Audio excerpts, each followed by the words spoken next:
Halo Sobat YouTube, selamat pagi, siang, sore, malam. Terima kasih masih sudah mampir di channel kami, Arim dan Krisna Media. Untuk Sobat YouTube yang baru pertama kali mampir di channel kami ini, roll the intro.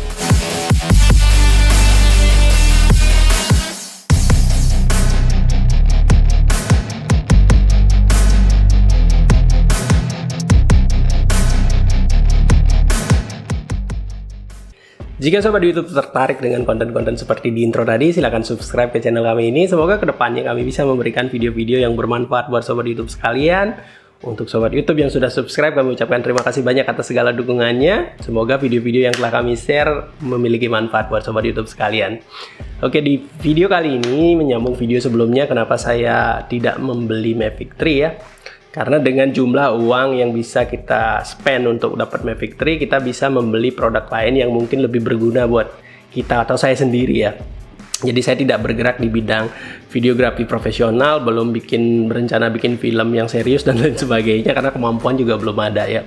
Kemudian itu alasan pertama ya. Alasan kedua, harga Mavic 3 ya lumayan di 30-an juta, 32, mungkin sekarang ada promo di 31, mungkin 30 juta. Dengan jumlah uang sebanyak itu bisa kita belikan hal lain ya. Khusus untuk saya, karena saya suka bekerja naik motor, saya putuskan untuk membeli satu motor, yaitu CB150X dari Honda. Tapi konten kali ini tidak tentang sharing tentang CB150X ya, tidak review CB150X. Namun jika ada Sobat YouTube yang tertarik dengan CB150X, silahkan komen di kolom komentar, mungkin bisa saya share pengalaman saya dengan CB150X. Kenapa CB150X? Ya karena ya semi adventure gitu motornya, jadi bisa kita gunakan untuk fasilitas kita untuk setidaknya membuat konten ke depan ya, karena biar ada variasi konten lah. Jadi konten saya tidak hanya seputaran drone ya, mungkin kita bisa share jalan-jalan atau lain sebagainya ya di konten-konten berikutnya. Nah, untuk video kali ini tentang video riding ya. Hal-hal apa saja yang bisa kita maksimalkan, gear-gear apa yang bisa kita maksimalkan untuk menghasilkan video riding atau ya motovlog. Mungkin tidak bisa disebut motovlog sih, karena saya juga tidak terbiasa untuk berbicara dengan sambil menaiki satu motor. Jadi mungkin footage riding kita atau motoran kita lah jadi lebih menarik untuk kedepannya. Apa-apa saja gear yang mungkin bisa kita gunakan ya. Dibandingkan dengan GoPro atau kamera action sejenisnya atau DJI action atau yang sejenisnya lah, saya lebih merekomendasikan Sobat YouTube untuk membeli satu kamera 360 atau kamera 360 ya. Kebetulan saya juga punya kamera 360, yaitu Insta360 One X yang sudah sekitar 3-4 tahunan di tangan saya. Cuman untuk channel YouTube ini jarang sekali saya nge-share, bahkan belum ada mungkin ya footage One X ini. Namun di Instagram ada beberapa video ataupun foto yang bisa saya share di Instagram saya, Arim VSX. Mungkin bisa dilihat di situ, ada beberapa video reels, kemudian ada video biasa aja, kemudian ada foto juga menggunakan One X ini.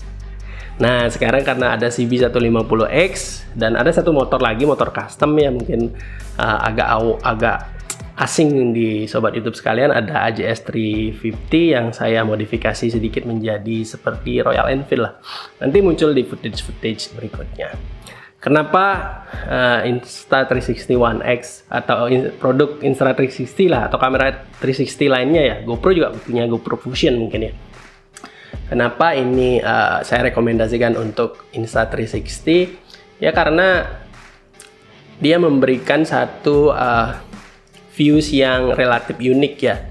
Memang uniknya juga agak gimana ya, enggak terlalu sinematik jadinya videonya. Cuman videonya unik, jadi kita bisa memposisikan Insta360 One X ini dimanapun sebenarnya, asalkan kita menggunakan satu tongsis. Tongsis yang saya gunakan adalah tongsis yang biasa saja, tongsis aluminium alloy yang harganya mungkin 70 ribuan atau 90 ribuan ya. Jadi saya tidak gunakan tongsis dari Insta360 sendiri atau Insta360 Invisible Stick seperti itu, karena agak berat ya, agak berat jika kita taruh di motor. Kalau ini ya relatif ringan, masih bisa kita mounting di mana saja ya, itu keuntungannya ya. Jadi kalau di mounting dia bisa melihat 360, kemudian kita bisa reframe di post production post produksi ya. Jadi keuntungan di CB150X, jadi saya pasang crash bar di CB150X, jadi saya bisa mounting di bagian depan crash bar, kemudian di samping, di bawah juga bisa saya mounting dengan menggunakan C-clamp. Nanti saya tunjukkan videonya di mana saja saya mounting Insta360 One X ini ya, untuk menghasilkan video-video yang relatif unik ya, bukan sinematik lagi, unik ya. Jadi kita bisa taruh di mana aja, bahkan kalau saya pakai motor custom, saya bisa dudukin dia, saya taruh agak ke samping ataupun ke belakang ya. Jadi tongsisnya saya dudukin di saddle, kemudian saya arahkan kameranya ke samping atau ke belakang bahkan.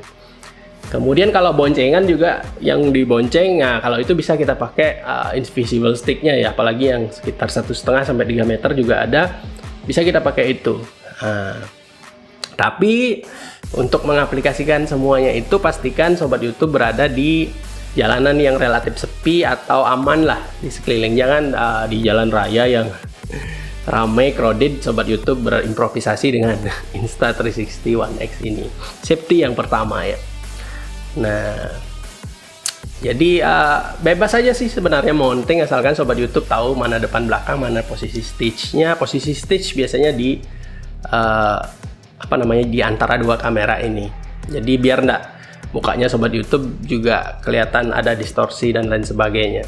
Jadi posisi yang penting di sobat YouTube sudah tahu posisi depan belakang, sobat YouTube bisa memounting di mana saja dengan C-clamp yang saya sebutkan tadi. Dan C-clamp itu harganya sekitar 40 ribuan. Oke sobat YouTube, selain Insta360 One X ini ada beberapa produk yang ya masih seputaran video-video sebelumnya ya.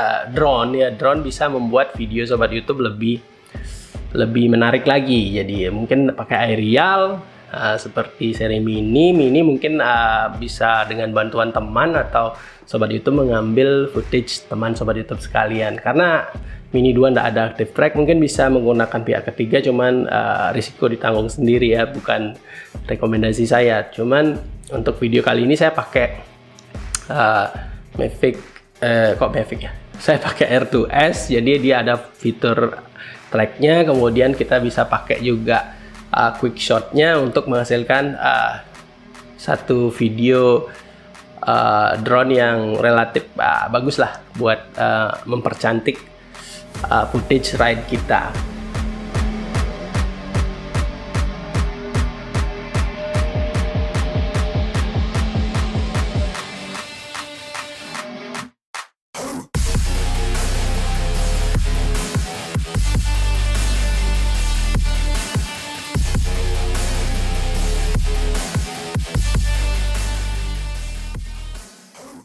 Nah, untuk yang ketiga, yang agak ekstrim ini, mungkin sobat YouTube sudah bisa mengendalikan drone FPV.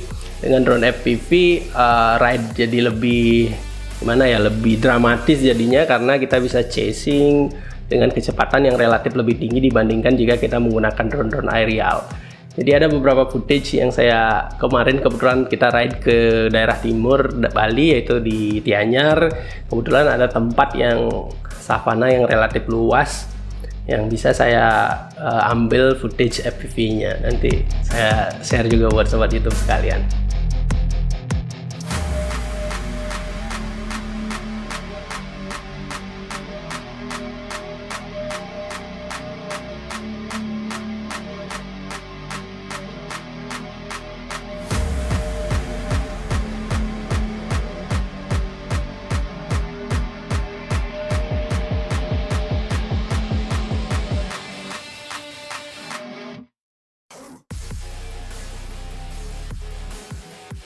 Oke, mungkin footage tadi sudah mewakili hal-hal yang bisa kita improve ya dari Insta360 One X ini. Kemudian dari footage drone aerial kita sendiri, kita bisa maksimalkan hal-hal apa saja yang bisa kita lakukan dari shot-shot drone aerial untuk menghasilkan video-video yang relatif menarik lah.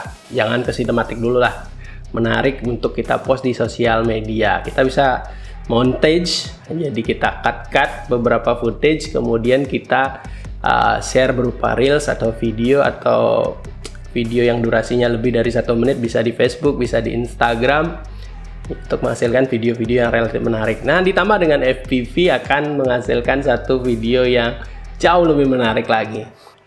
Oke, Sobat YouTube, semoga video kali ini bermanfaat buat Sobat YouTube sekalian.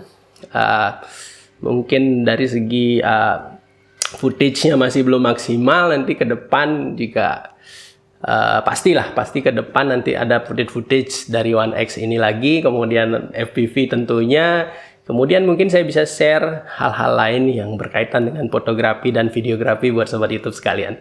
Oke Sobat YouTube, terima kasih atas perhatiannya, sampai jumpa di video berikutnya. Tetap semangat berkarya, patuhi protokol kesehatan, dan semangat berkarya.